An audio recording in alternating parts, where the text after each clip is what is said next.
Éliminer d'ici 2030 le paludisme, les IST, les hépatites, la tuberculose, le VIH-Sida et les épidémies est une prescription de l'Organisation mondiale de la santé à l'endroit des pays africains.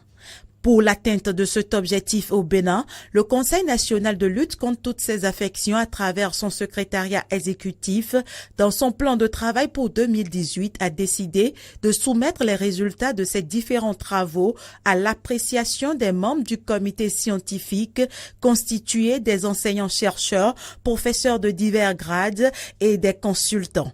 Ces derniers auront donc au cours de ces assises de 48 heures à faire des analyses critiques des différentes stratégies et approches novatrices, faire de nouvelles recommandations en vue de l'élimination complète du VIH-Sida, de la tuberculose, des hépatites et autres affections d'ici 2030. Nous ne travaillons pas en basse cour, nous pouvons rester au Bénin simplement pour dire ce que nous avons fait.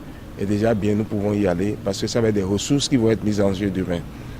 Et c'est justement ce pourquoi nous avons, à travers le monde, identifié les sommités, surtout au niveau des universités, qui travaillent sur cette thématique-là, qui ont des évidences sur cette thématique-là, pour les réunir, pour dire voilà ce que nous avons fait, est-ce que nous pouvons aller de l'avant avec.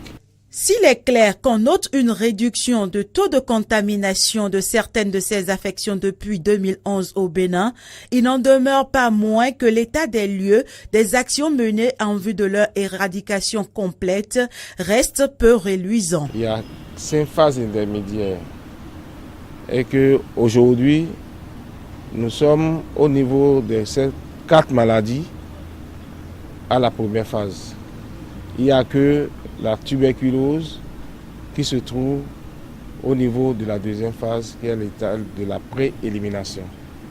Donc, ce qui fait que pour nous, nous avons beaucoup de chemin à faire. Initiée par le chef de l'État, cette première session du comité scientifique du PSNIE va donc permettre un suivi stratégique du document final qui fera encore objet de validation au cours d'autres rencontres ultérieures.